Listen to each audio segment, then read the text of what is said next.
Hello welcome to my YouTube channel mister V. ఈ వీడియోలో మనం మాట్లాడుకోబోయే టాపిక్ ఏంటంటే ఆల్రెడీ తమిళలో చూసుంటారు. ప్రతి సినిమా 1000 crores కలెక్ట్ చేయగలదా లేదా, అసలు ఈ సినిమాకి స్టాండర్డ్స్ ఉన్నాయా లేదా, సినిమాలో పాజిటివ్ పాయింట్స్ ఏంటి, నెగిటివ్ పాయింట్స్ ఏంటి, రామ్ చరణ్ యాక్టింగ్ ఎలా ఉంది అన్న దాని గురించి డీటెయిల్ గా మాట్లాడదాం. ఈ సినిమాలో పాజిటివ్ పాయింట్స్ గురించి మాట్లాడుకుంటే ఒకే ఒక పాజిటివ్ పాయింట్ ఉంది, అది రామ్ చరణ్. రామ్ చరణ్ కోసమే నేను ఈ సినిమా చూసాను. నాకు ఈ సినిమాలో అన్ఫార్చునేట్లీ రామ్ చరణ్ నచ్చాడు, తన యాక్టింగ్ నచ్చింది. సినిమా స్టోరీ రొటీన్ గా అనిపించింది, యావరేజ్ గా అనిపించింది. నన్ను కొత్తగా ఇంప్రెస్ చేసింది ఏం లేదు. Right from starting till end వరకు నాకు రామ్ చరణ్ యాక్టింగ్, రామ్ చరణ్ ఉన్న సీన్స్ నచ్చాయి. 100% కాదు 200% ఇచ్చాడని చెప్పుకోవచ్చు. బట్ రామ్ చరణ్ యాక్టింగ్ ఒక్కటే ఉండి సరిపోదు కదా, స్టోరీ బాగుండాలి, మిగతా యాక్టర్స్ కూడా వాళ్ళ బెస్ట్ కావాలి. వచ్చి బాబు ఎందుకో నాకు తెలిసి రామ్ చరణ్ హైలైట్ చేయాలనే సినిమా తీసుంది. Of course hero is the main, కాకపోతే రామ్ చరణ్ మాత్రం హైలైట్ అయితే యూజ్ ఏ ఉంది. వాళ్ళ ఫైట్ చేసే మెయిన్ కాజ్ కూడా హైలైట్ అవ్వాలి కదా. ఈ ఐడెంటిఫికేషన్ అనే కాజ్ నేను చాలా సినిమాల్లో చూసా. సో రిపిటేటివ్ గా అనిపించింది. నన్ను ఎంగేజింగ్ గా ఉంచాలి అంటే దాన్ని చాలా ఇంట్రెస్టింగ్ గా చూపించాలి. ఆ ప్లాట్ అప్పల్ సూరి క్యారెక్టర్ ని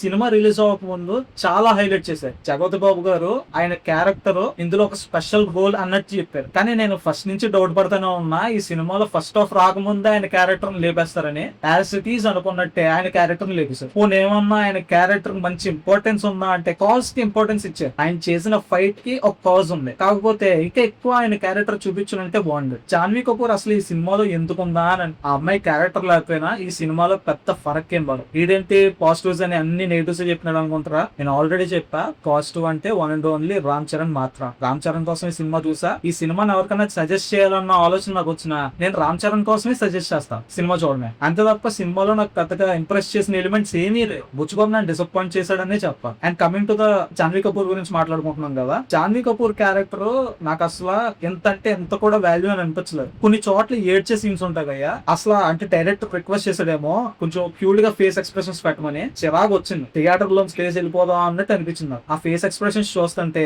ఏదో ట్రై చేస్తుంది, సెట్ అవ్వట్లేదు. ఆ అమ్మాయి చేత బూతులాడించడానికి ట్రై చేశారు. అఫ్ కోర్స్ సెన్సార్ వాళ్ళు లేపేశారు, అప్పటిని కొన్ని చోట్ల మ్యూట్ చేయించారు. బట్ ఎందుకు అవసరం? అసలు నార్మల్ ఉమెన్ లాగే అనిపించలేదు. నార్మల్ గా విలేజెస్ లో అమ్మాయిలు అలాంటి డ్రెస్లు వేసుకుని తిరుగుతారా? అక్కడ ఉన్న సరౌండింగ్స్ లో ఉన్న అమ్మాయిలు అందరూ ఒకలా డ్రెస్ అయిపోయి ఉంటారు, ఈ అమ్మాయి మాత్రం సెపరేట్ గా డ్రెస్ అయిపోయి ఉంటారు. అఫ్ కోర్స్ సినిమాటిక్ బట్టి తీసుకోవచ్చు, బట్ ఎంతవరకు పైగా ఒక ఎమ్మెల్యే కూతురు, ఇదైతే నేను అస్సలు కనెక్ట్ అవ్వాలి. And next coming to the Mirzapur actor మహాబాయ్, అదే మన దివ్యంతి శర్మ, ఆయన క్యారెక్టర్ కూడా వేస్టెడ్. ఒక జూనియర్ ఆర్టిస్ట్ పడాల్సిన క్యారెక్టర్ ఏదో హిందీలో రిలీజ్ చేస్తున్నాం, అక్కడ మనకి మంచి సపోర్ట్ ఉండాలి, మన సినిమాకి రీచ్ ఉండాలన్న ఉద్దేశంలో ఆయన పెట్టుకున్నారు. ఆయన క్యారెక్టర్ కొంచెం కూడా ఇంపార్టెన్స్ లేదు. మిర్జాపూర్ లో తన యాక్టింగ్ పీక్స్ లో ఉంటది, అలాంటి యాక్టర్ ని పెట్టుకున్నప్పుడు ఎలాంటి సీన్స్ రాయాలి, ఎలాంటి క్యారెక్టరైజేషన్ పడాలి అలాంటి యాక్టర్ కి. అప్కమింగ్ జూనియర్ ఆర్టిస్ట్ ఉంటారు కదా, వాళ్ళకి పడాల్సిన క్యారెక్టర్ లో ఉంది Divyendu Sharma. And coming to Shivraj Kumar గారి క్యారెక్టర్ ఓకే అనిపించింది. ఆయన క్యారెక్టర్ కి ఆయన జస్టిఫై చేశారు. అండ్ పెద్ద సినిమాలో కొన్ని ఇంపార్టెంట్ సీన్స్ లో ఆయన క్యారెక్టర్ ప్లే చేయాల్సిన కీ రోల్ ప్లే చేసిందని అనిపించింది. ఎక్సెప్ట్ శివరాజ్ కుమార్ గారు, మిగతా యాక్టర్స్ ఎవరైతే నార్త్ నుంచి కానీ సౌత్ నుంచి కానీ తీసుకొచ్చి పెట్టారో అన్నెసెసరీ అనిపించింది. ఇంకా ప్రతి సినిమాలో ఏంటంటే Ram Charan is the hero of the top of the hill అనమాట. ఇంకా రామ్ చరణ్ తోపు అన్నప్పుడు ఇంకా మిగతా క్యారెక్టర్స్ ని పెట్టడం ఎందుకు? ఒక సీన్ ఉంటది, అప్పుడు దాకా ట్రైనింగ్ అయిన వాళ్ళు దాటుకుని పెద్దగా 6 months లో నేర్చేసుకుంటాడు అంట. అండ్ రన్నింగ్ కూడా అప్పుడు దాకా ప్రాక్టీస్ చేసిన వాళ్ళు దాటిపోయి లాస్ట్ లో మనోడు గెలిచేస్తాడు. అంటే ఇప్పుడు ఆ ఊరికి ట్రైన్ రావాలి, ఆ ఊరికి గుర్తింపు రావాలి, ఆ ఎమోషన్ లో స్ట్రక్ అయిపోతారు జనాలు అని చెప్పి ఇక్కడ ఈ లాజిక్ పట్టించుకోకుండా హీరో గెలిపింగ్ చేస్తాడు. అండ్ వర్స్ట్ పార్ట్ ఏంటంటే క్లైమాక్స్ లో హీరో ట్రైన్ నుంచి కాల్ బయటకు పడతాడు, కాల్ కట్ అయిపోతుంది. తనకి తనే కాల్ కట్ చేయబోలే చేసుకుంది. బికాస్ ఆ ఫ్రాక్చర్డ్ కాల్ తో వాళ్ళ ఊరికి ఏం చేయలేడు అన్న దాని మీద తన కాల్ ని తనే హార్మ్ చేసుకుంది. ఇది ఎక్కడ లాజిక్ అని నాకు అర్థం కాదు. రోడ్ అట్లీస్ట్ లాస్ట్ వచ్చినప్పటికి డాక్టర్ చెప్తాడు ఆ కాల్ ఎందుకు పనిచేయదని. ఆ చెప్పే బదులు ఆ కాల్ తీసేస్తేనే కానీ మనిషి బతకడు అని చెప్పి ఆ కాల్ తీసేస్తే ఒక హెల్ప్లెస్నెస్ సిచ్యువేషన్ లో వేరే ఆలోచన లేక వేరే దారి లేక తిరుగుతున్న సమయంలో రామ్ చరణ్ కి అలియాస్ పెద్దికి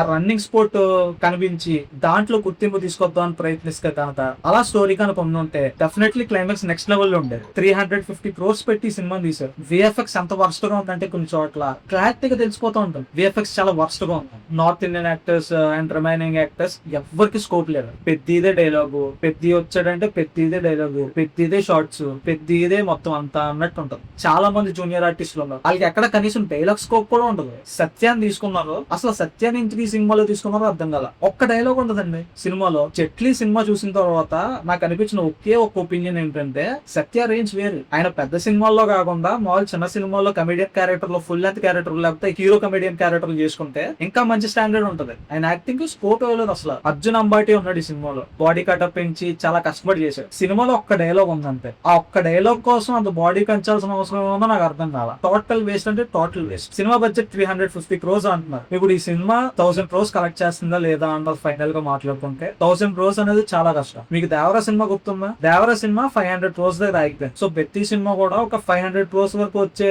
స్టాండర్డ్స్ ఉంది. బట్ 1000 crores అంటే కొంచెం కష్టమే ఈ సినిమా, బికాస్ ఎమోషన్ కరెక్ట్ గా వర్కౌట్ అవ్వలేదు. రామ్ చరణ్ ఎంత ట్రై చేసినా స్టోరీ సపోర్ట్ చేయకపోతే యూజ్ ఏముందన్న. రామ్ చరణ్ 100% కాదు 200% ఇచ్చారు. బట్ రంగస్థలంతో పోల్చుకుంటే ప్రతి సినిమాలు అదరగొడేసాడా అంటే అబ్బే కష్టం. రంగస్థలం సినిమా సినిమాయే, ఎందుకంటే రంగస్థలం సినిమా అనేది ఒక క్యారెక్టర్ డ్రివెన్ స్టోరీ. ప్రతి సినిమా అలాగా ఒక థీమ్ డ్రివెన్ స్టోరీ. ఆ కొండ కింద ఉన్న వాళ్ళకి ఒక కుస్తీ ఉండాలన్న దానికోసం పోరాడే సినిమా ఇది. బట్ అది ప్రాపర్ గా ఎగ్జిక్యూట్ చేయలేదు. అండ్ మర్చిపోయా, సినిమా స్టార్టింగ్ లో బస్సు మీద ప్లేయర్స్ అందరూ అరుచుకుంటూ వెళ్తారు. ఏంటి ఇంకా గెలవకముందే ఎవడండి సెలబ్రేషన్స్ చేసుకునేది? గెలిస్తే కదా సెలబ్రేషన్స్ చేసుకునేది. అది కూడా వారంటీ ఇచ్చింది. అండ్ నేషనల్ మెడల్ తీసుకొచ్చిన వాడిని ఆ నేషనల్ అథారిటీ గుర్తుపెట్టుకోదు, ఆడి పేరు తెలియదు. మరి అదే లాజిక్ అర్థం కాదు.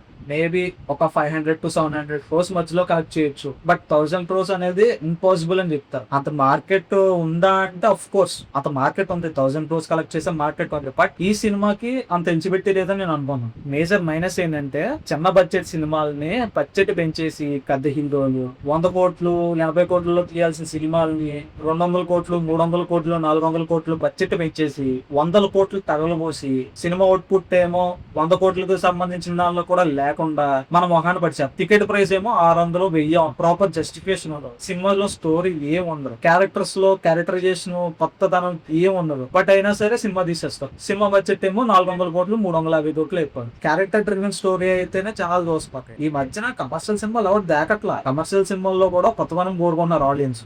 ఏది పడితే తీసేస్తే సినిమా హిట్ అయిపోతుంది అంటే కష్టం. స్టోరీ లేదా అంటే ఉంది, అఫ్ కోర్స్ ప్రతి సినిమాలో స్టోరీ ఉంది. But routine story. నువ్వు కమర్షియల్ సినిమా చేస్తున్నప్పుడు రొటీన్ సినిమా చేస్తున్నప్పుడు నువ్వు కనీసం సీన్స్ లో అయినా ఎమోషన్స్ బాగా పండించేలా చూసుకోవాలి. రామ్ చరణ్ 100% ఇచ్చిన ఎమోషన్ వర్కౌట్ అవ్వకపోతే, సీన్ సపోర్ట్ చేయకపోతే రామ్ చరణ్ ఏం చేస్తాడు? ఆయన మాత్రం ఏం చేస్తాడు? ఆయన మాత్రం ఏం చేయలేడు కదా. అక్కడే ఏం చేయగలడు? అయినా ఈ ఫ్యాంటసీ అర్థం కావట్లేదు. గుచ్చిబాబు ఏదో కట్ చేస్తా ఉంటాడు. ప్రతి సినిమాలో ఏమో రామ్ చరణ్ లెగ్ కట్ చేస్తాడు, నెక్స్ట్ ఇంకో సినిమాలో ఏమో చేతులు కట్ చేస్తాడేమో. ఈ కట్ చేయడం ఫ్యాంటసీ మానుకుని స్క్రిప్ట్ మీద స్క్రీన్ ప్లే మీద ఫోకస్ చేస్తేనే సినిమాలు కిక్ అవుతాయి, లేదంటే కష్టం.